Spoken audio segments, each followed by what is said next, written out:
Alright, so this is the second video of Windows privilege escalation, right? So if you have not watched the first video, you should check it out. I will mention the link in the description. Now in this video we will talk about what should we do after we get a reverse shell, right?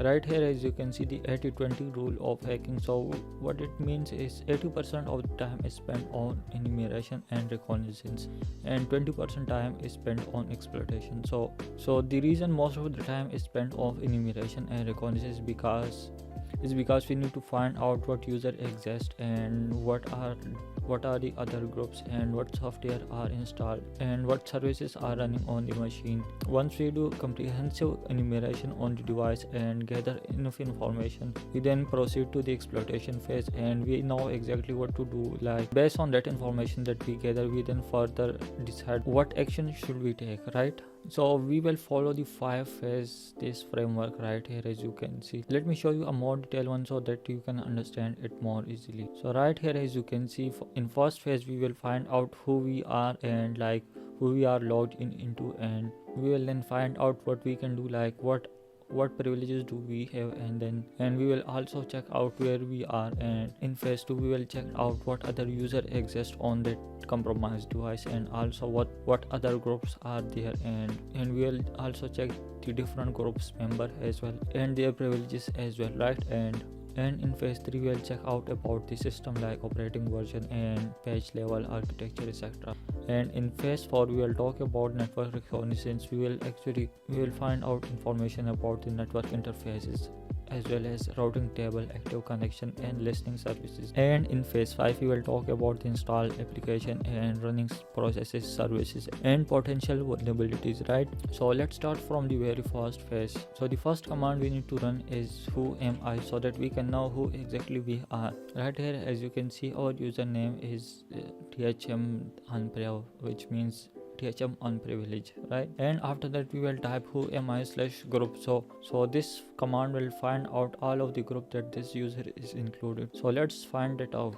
We have got the group information, that what groups this user belong to. So first of all, we see that this specific user, we cannot see any group that has high level privileges like administrator or system. So right here, as you can see the group information, these are all of the group that this specific user belongs to. So these are all the group that has medium level access, like for example remote desktop user. So this means that the user is the remote desktop user, and this user can also connect remotely through RDP. After that we will find out what privileges exactly this user has. So for that we will type whoami and /priv, so that means privileges. In the result we cannot see any high level privileges, like for example this is another user we have and this is another compromised device, and we have run this command on it, and as you can see right here, it has a bit more privileges, but they are also disabled. Only this one is enabled. So these are all low value privileges, right? So high value privileges are like this one, this one, this one and this one.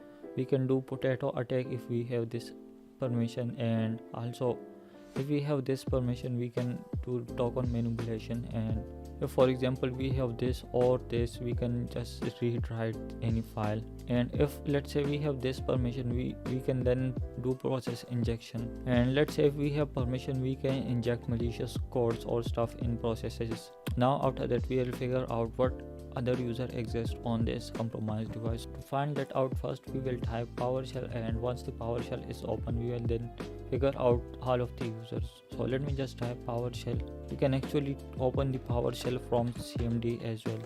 So now we have opened the PowerShell, and let's type Get-LocalUser. This will list all of the users that exist on this device. So let me just press enter. We can see all of the users. So mostly this administrator have high level privileges, and mostly this is disabled, but on this compromised device this is a good sign for us that we can somehow get into this administrator user, and once we somehow get logged into this user we can then perform high level actions.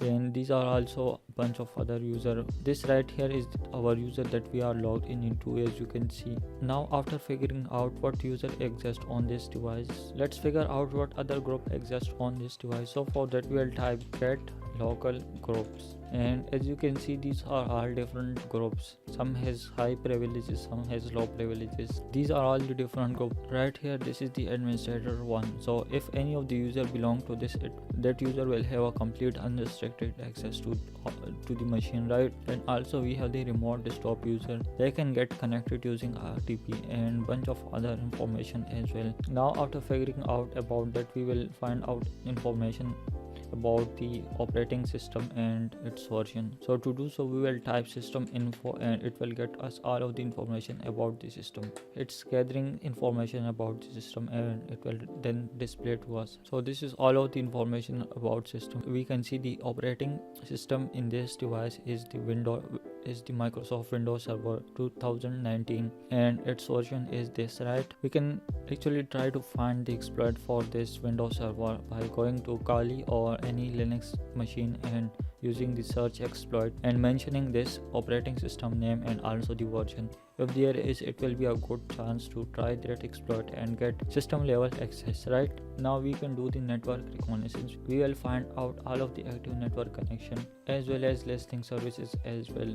So to find out information about network, we will use this tool which is called netstat, and if you want to find out how to use this tool, you can just type the tool name and then question mark. It will just tell us in detail what are these flags and what it does. So to find out active connection and listening services, we will use this specific flag, also the N flag right here, also the O flag. So using this A flag will display all connection and listening port, right? And this N will display the addresses and port numbers. And the purpose of using this flag is it will just tell us the processes ID associated with each connection, right? So let me just type netstat -ANO and wait for the result. So when you see this established connection in netstat result, it means there is active two-way connection, right, between this device and whatever this thing is. And this is the server IP or maybe a C2, and this port right here is the RDP port. So somebody who has this IP using this port is connected to our local machine using the RDP protocol, right? And we have also this established connection as well. So our machine has right now active connection, two-way and actually two-way connection with these devices or services or machines, right? So let's find out more information about this connection. So to find out more information about this process, we will use this process ID right here. As you can see, this is the PID or process ID. We will check the process name, also the path where it is located, like is it a legitimate software or some malicious software. So for that, let me just type this command. So we will type get processes and specify the process ID, and we will then filtering out to get the process name, also the path and start time when it was started, and also the company. By company, it means that is it signed by non-vendor or like is it some malicious software. So let's just find out more information. So basically we are doing forensic and finding out more information about the specific service. We can also do the same for these established connection as well. So let me just press enter and wait for the result. So basically this connection process name is this and its full path is this. That process was started exactly at that day and this time, and the company name is this right here. Now let's talk about the listening port. So when you see listening connection in netstat result, it just means that your device has opened any of the specific port. Like in this case it opened port number 4, and this one right here has opened this port, right? So it's just waiting for incoming connection. Now let's talk about the listening connection. So when you see listening in the netstat result, it means your device has opened a door or port and is waiting for incoming connection, right? So right here, as you can see, this machine has port 80 open, and what this means is this computer is basically running a web server which is accessible to anyone who can reach to this machine, right? If we have not intentionally opened this port 80, we should close this port 80, otherwise someone will break the web page and get connection to this device and make a connection using this port right to our device. Now the next step we have to do is to find information about the interfaces like IP4 address, and also the default gateway. So to find out information about network interfaces, we will use this command. It will just display all of the detail like for example IPv4 address, also the default gateway, and we can also check if the DHCP is enabled or no. And in the last phase we will do the application analysis. So to find out information about the application, we will use this PowerShell command, which is get item property. It will give us information like application name and its version, right? And this is the registry we are specifying to.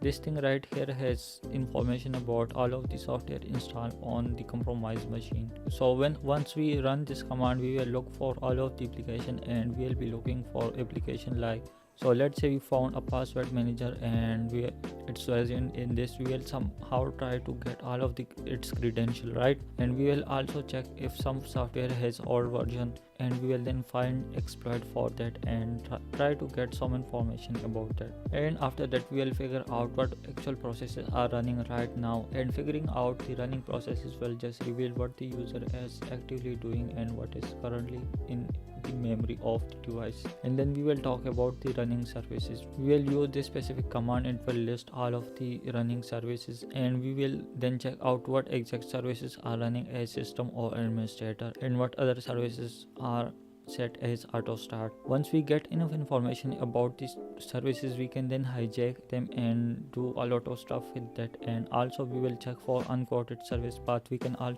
will also abuse these unquoted service path later in one of the video.